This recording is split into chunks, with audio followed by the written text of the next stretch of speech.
Hoy tenemos sobre la mesa un documento que, a primera vista podría ser el antídoto perfecto contra el insomnio. Un buen tocho, ¿no? Pues sí, es la Gaceta Oficial de la República Bolivariana de Venezuela, la número 43.249, del 5 de noviembre de 2025. Un montón de papel oficial, lleno de resoluciones, avisos, en fin. El día a día de la burocracia. Exacto.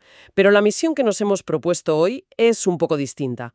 Queremos tratarlo como si fuera, no sé, un yacimiento arqueológico, excavar entre las páginas para descubrir qué nos cuenta realmente sobre el funcionamiento de un país, Me gusta la metáfora. sobre su economía y sobre todo sobre su gente, en un día cualquiera. Es que es la metáfora perfecta, porque una gaceta oficial es precisamente eso, un registro fósil de la actividad del Estado. Cada acto, por pequeño que sea, deja una huella. Claro. Y si sabes leer esas huellas, puedes reconstruir el esqueleto de la burocracia, las prioridades del gobierno y, bueno, las tensiones económicas que recorren la sociedad. No es solo lo que se publica, sino cómo y, sobre todo, cuándo se publica. Pues vamos a desgranar esto, porque creo que la radiografía que se esconde aquí tiene miga. Y lo primero que me ha saltado a la vista, justo al empezar, son las personas. Ajá. El sumario arranca con una serie de jubilaciones, pero no son números, son nombres. Por ejemplo, Noris Mercedes González Flores. La resolución dice que se le concede una jubilación especial. Tiene 57 años, trabajó 17 años para el Estado y su último cargo fue receptor informador. ¿Y la cifra? ¿Qué dice de la cifra? Al final es lo que define su nueva etapa vital. Pues aquí está el dato, 192.000 bolívares mensuales. Pero lo que me ha dejado pensando, es otra cosa. ¿El qué? Si miras la fecha de la resolución, el acto se aprobó el 30 de marzo de 2023. ¿Perdona? De 2023. Estamos analizando una gaceta de finales de 2025. Han pasado más de 2 años y medio. Vaya. ¿Es esto normal? O sea, ¿qué significa este desfase para Noris? Lo que preguntas es clave y revela la diferencia entre el, llamémoslo, tiempo decisorio y el tiempo burocrático. Explícame eso. La decisión se tomó, su derecho fue reconocido en 2023, pero no se hace plenamente público y oficial hasta ahora, hasta finales de 2025. Y esto tiene un impacto humano tremendo. Claro. Para la administración es un papel en un archivo, pero para Noris son 2 años de un limbo administrativo. La Gaceta no nos dice si cobró con retroactividad o si tuvo que esperar todo este tiempo, pero la simple existencia de ese desfase ya nos habla de una maquinaria estatal, lenta, que funciona a un ritmo completamente distinto al de la vida de los ciudadanos. Es que hay más casos que cuentan una historia. Marieli Coromoto Pacheco Guanipa, 52 años, 19 de servicio como oficinista. Su caso es curioso por otro motivo. El cálculo inicial de su pensión era de 85,11 bolívares, pero la resolución final ajusta la cifra y la sube a 130 bolívares. No es mucho, pero ¿por qué el ajuste? Aquí estamos viendo una red de seguridad en acción, por precaria que sea. La propia resolución lo explica. Cita un decreto que establece que ninguna jubilación puede ser inferior al salario mínimo nacional vigente en ese momento. O sea, que lo que le correspondía por su trabajo estaba por debajo del mínimo. Exacto. Su historial laboral no le alcanzaba para llegar a ese umbral, así que el Estado interviene y complementa la cifra. Es fascinante, ¿no? Porque en un mismo párrafo vemos la realidad de un salario bajo acumulado durante casi 2 décadas y a la vez el mecanismo legal diseñado para paliarlo. Es que te pones a pensar en las cifras. 192 bolívares para Noris, 130 para Marieli, 231 para Marebella del Valle Vázquez, que fue aseadora durante 23 años. Son cantidades que en cualquier economía suenan increíblemente bajas. Dan una idea de la escala de la economía y del poder adquisitivo. Exacto. No podemos analizar estas cifras en el vacío. Hay que ponerlas en contexto. Y de hecho, la propia Gaceta nos va a dar las herramientas para hacerlo más adelante. Pero lo que queda claro en esta primera sección es que detrás de cada resolución hay una vida laboral completa, con sus años de servicio, sus cargos, y una realidad económica que se impone de forma brutal al final del camino. Pues esa tensión entre el individuo y la regulación estatal me parece el puente perfecto para saltar al corazón económico de la Gaceta, la sección del Banco Central de Venezuela. Vamos a ello. Aquí es donde se dictan las reglas del juego que afectan a todos, no solo a los que se jubilan. Y lo primero que sorprende es que publican de golpe 3 estudios comparativos de tarjetas de crédito y débito. 3 a la vez. Sí, los de mayo, julio y agosto de 2025. Y te preguntas, ¿por qué de golpe y con tanto retraso? Bueno, podría ser simplemente para ponerse al día. Es una posibilidad. Pero también puede ser una estrategia. Agrupar la información así, pues diluye el impacto de cada informe individual. Pero lo interesante es que nos permite ver una pequeña evolución en un trimestre. ¿Qué te ha llamado la atención de los datos? Las tasas de interés. El Banco Central fija unos límites muy claros, un mínimo del 17% y un máximo del 60% para las tarjetas de crédito. Y claro, me voy a la tabla, a ver qué hacen los bancos y... sorpresa, A ver. prácticamente todos aplican la tasa máxima, 60%. Sí, y esto es un fenómeno económico clásico en mercados regulados. Cuando fijas un techo, ese techo a menudo se convierte en el suelo. Se acomodan. Totalmente. En lugar de competir bajando los precios, las entidades se acomodan en el máximo permitido por el regulador. Esto nos dice que no hay una competencia real en el sector en cuanto a tasas de interés se refiere. Es un indicador claro de una economía fuertemente intervenida. Aunque hay excepciones, y son interesantes, las tarjetas de programas sociales, como Cédula del Vivir Bien o Somos, tienen tasas preferenciales del 15% y 14%. De la banca pública, imagino. Ambas de la banca pública, claro. Lo que confirma la tesis. Se ve una política de crédito dirigida, unas condiciones para el mercado general y otras mucho más favorables para los segmentos que el gobierno quiere proteger o incentivar. Ahora, más allá de los tipos de interés, hay otro dato en esos informes que me parece un buen termómetro de la economía real. ¿Cuál? La infraestructura de pagos. Los datáfonos, Cierto. En mayo de 2025, el informe registra 1.077.049 puntos, los TPVs. 3 meses después, en agosto, la cifra sube a 1.106.726. son casi 30.000 terminales nuevos en un trimestre. Exacto. Visto así, parece un crecimiento saludable. Pero pongámoslo en perspectiva. Un aumento de 30.000 terminales en un país con millones de habitantes y una economía que se supone que tiende a la digitalización. La verdad es que es un crecimiento bastante modesto. Lento, dices. Podría incluso interpretarse como un signo de cierto estancamiento en la formalización de la economía. Crece, sí, pero a un ritmo muy lento. Y si nos metemos en el detalle de quién controla esos terminales, vaya tela.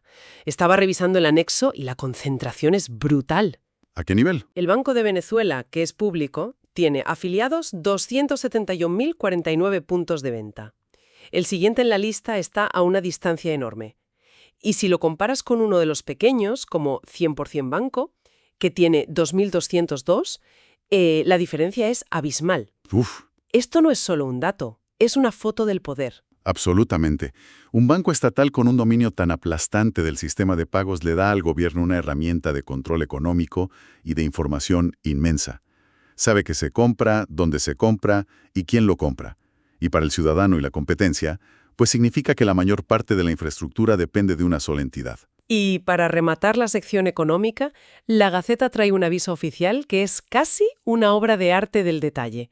Los límites máximos de comisiones y tarifas. Ah, la letra pequeña. Y aquí es donde he encontrado el contraste más fuerte del día. ¿Recuerdas los 192 bolívares de la pensión de Noris? Sí, claro. Imposible olvidarlo. Pues bien, según este aviso, si pierdes la tarjeta de débito y pides una nueva, la reposición te cuesta 136.000 bolívares. Pero si tu tarjeta era contactless, sin contacto, el precio de la reposición sube a 491.000 bolívares. Un momento. ¿Me estás diciendo que el coste de reponer un trozo de plástico con un chip es más del doble de la pensión mensual de una persona que ha trabajado 17 años para el Estado? Exacto. La propia Gaceta, sin quererlo, nos está contando una historia increíble sobre el valor de las cosas. Un mes de subsistencia para una jubilada vale menos de la mitad que una tarjeta de débito nueva. Es que es chocante. Y hay más. Sacar dinero de un cajero de otro banco te cuesta un 5% de comisión. Retirar tus propios fondos en divisas en efectivo entre un 3% y un 3,80%. La lista es interminable. Lo que demuestra un esfuerzo regulatorio por controlar cada microtransacción. Pero este control, como vemos, genera unas distorsiones y unas desigualdades que son, como mínimo, para reflexionar. La burocracia fija un precio para todo, pero parece haber perdido la perspectiva del valor humano que hay detrás de las cifras. Y esa idea de la maquinaria burocrática fijando cada detalle nos lleva directos a la tercera parte de nuestro análisis, los engranajes internos del Estado. Porque esta Gaceta también está llena de nombramientos, de gente que entra y sale de puestos clave. El flujo constante de la administración, sí. Por ejemplo, en el Ministerio de Obras Públicas se nombra a un nuevo presidente para la Corporación de Asfalto, S.A., Corpo Asfalto, un tal Alirio Nieves Antequera Noriega, junto con toda su junta directiva.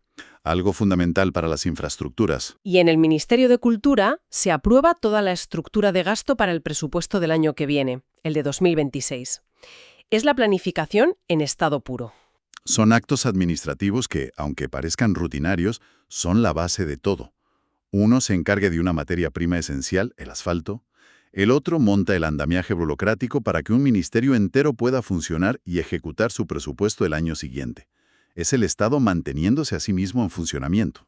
Pero donde la actividad es frenética es en el Ministerio Público. Hay decenas de resoluciones nombrando, designando y trasladando fiscales por todo el país. Ajá. Y lo que me ha llamado la atención no es la cantidad, sino la especialización. ¿A qué te refieres? Pues mira estos ejemplos. Se nombra a María José Cuellar Rivas como fiscal auxiliar en Táchira. Su competencia, homicidio y delitos graves. Se nombra a Hilda Elena Reyes García como fiscal provisorio en Falcón. Su competencia, contra la corrupción. Muy específico. Y se nombra a Luis José Estrada Almeida como fiscal provisorio en la Fiscalía 74 a nivel nacional. Su competencia, contra la legitimación de capitales y delitos financieros. Esto es muy revelador. No es solo un cambio de cromos, como se suele decir. La hiperespecialización de estas fiscalías sugiere que el Estado no solo está nombrando gente, está creando unidades de combate para problemas muy concretos que percibe como amenazas principales. Claro. Corrupción, blanqueo de capitales, crímenes violentos. La Gaceta nos está dibujando un mapa de las prioridades y, si quieres, de las ansiedades del sistema de justicia. La pregunta que me hago es qué implica esta rotación constante de personal en puestos tan sensibles. ¿Ayuda a prevenir que se creen redes de corrupción o, por el contrario, genera inestabilidad y dificulta que se desarrollen investigaciones a largo plazo? Esa es la pregunta del millón, y la Gaceta no la responde, pero la plantea desde nuevo.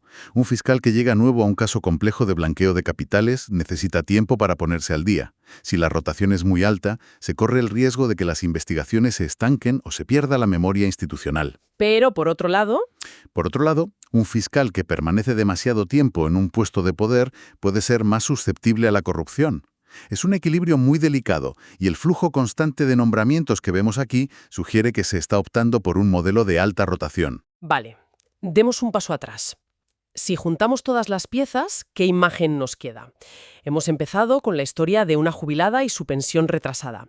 Hemos pasado por las arterias de la economía, con sus tasas de interés controladas y sus comisiones detalladas. Y hemos terminado en los despachos del Estado. Exacto, viendo cómo se nombran directores de empresas de asfalto y fiscales antiblanqueo. Pues la imagen que queda es la de un Estado omnipresente y meticuloso, un Estado que regula desde la pensión mínima hasta el coste de una tarjeta de plástico, que controla la infraestructura de pagos y que crea unidades especializadas para combatir las que considera sus mayores amenazas. Y al mismo tiempo, es un Estado con una burocracia lenta que tarda más de 2 años en oficializar un derecho ya concedido. Es la gran paradoja. Un control exhaustivo en la norma y una ejecución a veces desesperadamente lenta en la práctica. queda claro que una gaceta oficial es mucho más que una lista de decretos. Es un espejo de la sociedad que regula, con sus prioridades, sus contradicciones y sus historias humanas escondidas entre los artículos. Desde luego, desde la vida de Noris Mercedes hasta la comisión por una transacción en dólares, todo está interconectado y recogido en este documento. Es la burocracia en su máxima expresión, con sus demoras, sus precisiones y a veces sus absurdos. Y esto me lleva a una última idea para reflexionar. Hemos hablado mucho de ese desfase temporal, del tiempo burocrático. La Gaceta certifica y hace pública una decisión que se tomó en el pasado. Esto nos lleva a pensar en la naturaleza de la oficialidad. Para el ciudadano, ¿cuándo es real un derecho? ¿Cuándo se decide y se le notifica? ¿O cuando finalmente aparece impreso en un documento oficial 2 años después? Esta brecha entre la decisión y la publicación no es solo una anécdota administrativa, es un espacio de incertidumbre que puede cambiar vidas y nos obliga a preguntarnos qué implicaciones tiene para una persona vivir en esa espera, en ese limbo creado por la propia maquinaria que debería servirle.